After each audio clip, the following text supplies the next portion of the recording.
శ్రీమాత్రే నమః. ప్రేక్షకులకి ఆ లలితాంబిక అమ్మవారి యొక్క అనుగ్రహం పరిపూర్ణంగా కలగాలని మనస్ఫూర్తిగా కోరుకుంటూ మనం ఈరోజు చెప్పుకోబోయేటువంటి టాపిక్ ఏమిటి అని చెప్పి చూసుకున్నట్లయితే, మనము ఫిబ్రవరి మాసంలో ఏ లగ్నము వారికి, లగ్నం తెలియని వారు రాశి నుంచి చూసుకోండి, వారికి ఏ విషయాల్లో చాలా బాగుంది, ఏ విషయాల పట్ల కాస్త జాగ్రత్త వహించాలి, మరియు ఏ దేవత ఆరాధన చేసుకుంటే మంచిది అనేటువంటి విషయాలు చెప్తుంది నేనైనప్పటికీ కూడా చెప్పిస్తుంది సాక్షాత్ లలిత అమ్మవారిగా భావిస్తూ, అసలు ఈ గ్రహస్థితి ఎలా ఉంది ఈ నెల. మనకి వృషభ రాశిలో గురువు, మిథునంలో కుజుడు, అదేవిధంగా కన్యలో కేతువు, మీనంలో రాహువు, మన కుంభరాశిలో శని చంద్రులతో ఈ నెల ప్రారంభం అవుతుంది 1వ తేదీ నుంచి. మకర రాశిలో రవి బుధుల యొక్క సంచారం జరుగుతుంది. శుక్రుడు కూడా మనకి మీన రాశిలో ఉన్నాడు. అయితే ఈ యొక్క గ్రహస్థితి ఏదైతే ఉంటుందో, అంటే మకరం నుంచి కుంభం నుంచి మీనంలోకి ఈ ప్రయాణాలు అనేవి షష్టగ్రహ కూటమి కోసం వెళ్తుంటాయి ఈ గ్రహాలన్నీ కూడా. ఈ యొక్క గ్రహస్థితి ముఖ్యంగా ఏ లగ్నము వారికి ఎటువంటి మంచి ఫలితాలు ఇస్తుంది, ఏ జాగ్రత్తలు, ఏ దేవతారాధన అనేటువంటి మనం ఇప్పుడు తెలుసుకుందాం. మకర లగ్నము, మకర రాశి. కొన్ని కొత్త పరిచయాలు మీ జీవితానికి ఉపయోగపడేలాగా కొన్ని కొత్త పరిచయాలు ఏర్పడతాయి. ధనం మూలంగా బంధువర్గంతో ఏదైనా అప్పు ఇవ్వడం లేదా అప్పు తీసుకోవడం వల్ల మీకు కొంత శత్రు సంబంధించినవి కొంత గొడవలు అవుతాయి. కాబట్టి ఈ యొక్క విషయాల్లో జాగ్రత్తగా ఉండండి. మరియు 1, 2 తేదీలు ఫైనాన్షియల్ మ్యాటర్స్ విషయంలో చాలా జాగ్రత్తగా ఉండాలి. సిబ్లింగ్స్తో, తోబుట్టువులతో కొన్ని విషయాలు సహకారము, కొన్ని విషయాలు మిస్అండర్స్టాండింగ్స్ జరగడం ఉంది. మీరు ఏదైనా ఒక ప్రాపర్టీ తీసుకునేటప్పుడు ప్రధానంగా ఇక్కడ ప్రాపర్టీ మూలంగా ఎప్పటి నుంచో ఆగిపోయిన ధనం కానివ్వండి, లేదా గవర్నమెంట్ సంబంధించిన ఏవైనా సరే కొన్ని సదుపాయాలు రావడం కానివ్వండి, ఈ నెల ఎక్కువగా చూపిస్తుంది. ఈ 3వ అధిపతి పంచమ స్థానంలో ఉన్నందుకు పర్టికులర్గా వివాహం కోసం చేసే ప్రయత్నం ఇంకాస్త ఎక్కువగా పెంచవలసిన పరిస్థితి ఉంది. మీకు కుజుడు సప్తమ స్థానంలో ఉండే కుజుడు వక్రించుకుంటూ షష్టమంలోకి వెళ్ళాడు. అదే కాకుండా 4వ అధిపతి మరియు లాభాధిపతి.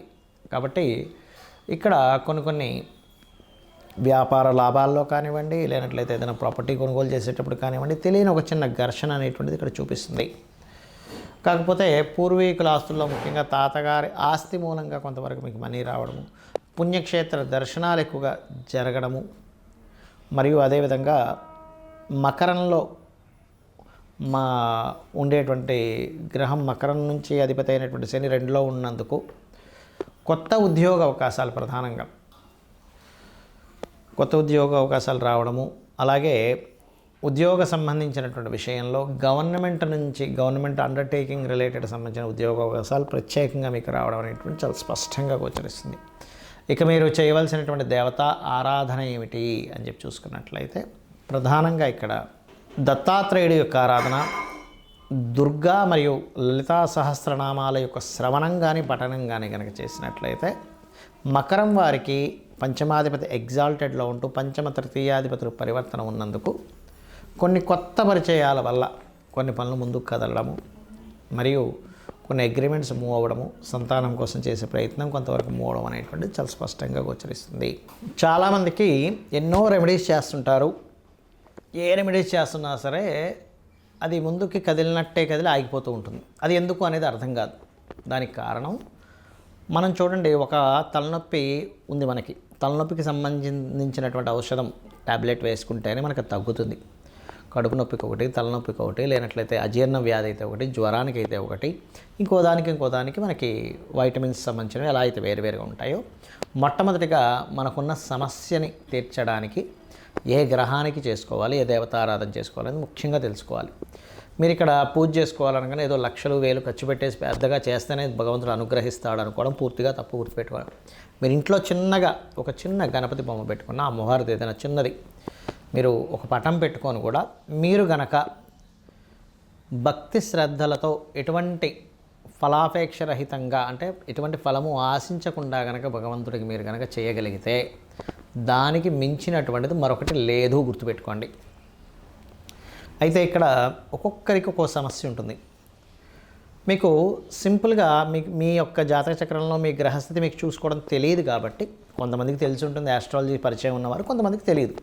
తెలిసిన వారు అదృష్టవంతులు, ఎందుకంటే వారు చూసుకొని చక్కగా వారు ఆ చిన్న చిన్న రెమెడీస్తో బయటపడగలుగుతుంటారు. తెలియని వాళ్ళకి ఏమిటి అంటే, మీ జన్మజాతకంలో ఉదాహరణకి శని పాడయ్యాడు, లేదా ఉద్యోగ సంబంధించిన విషయంలో ఎక్కువ ఇబ్బంది పడుతున్నారు అనుకోండి, చక్కగా ఏం లేదు, లలిత అమ్మవారి పటం పెట్టుకొని ఓం శ్రీమాత శ్రీ మహారాజ్ని శ్రీమత్ సింహాసనేశ్వరి నమః అనుకుంటూ కుంకుమతో ఇలాగ వేయడం, పూజ చేయండి.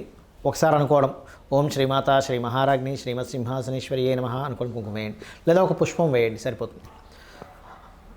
ఉన్న ఉద్యోగంలో ఇంకా ఇంప్రూవ్మెంట్స్ రావాలి, ఓం మాణిక్య మకుటాకార జానుద్వయ విరాజితాయ నమః చేసుకోండి, సరిపోతుంది.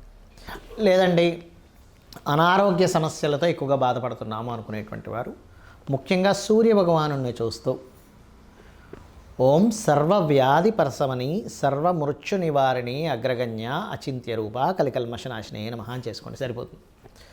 పేరు ప్రఖ్యాతలు రావాలి, సూర్య భగవాన్నే చూస్తూ ఓం భానుమండల మధ్యస్థ భైరవీ భగవాన్నే నమః. అయితే మీరు చేసేటప్పుడు సూర్యుల్లో అమ్మవారు ఉంది అనేటువంటి భావనతో చేయండి. ఇంట్లో పూజ చేసేటప్పుడు అక్కడ ఏదో పటం ఉందని కాదు, సాక్షాత్ అమ్మవారు అక్కడ ఉంది, ఆ అమ్మవారికి నేను చేస్తున్నాను అనేటువంటి భావనతో చేయండి, ఖచ్చితంగా ఫలితం వస్తుంది.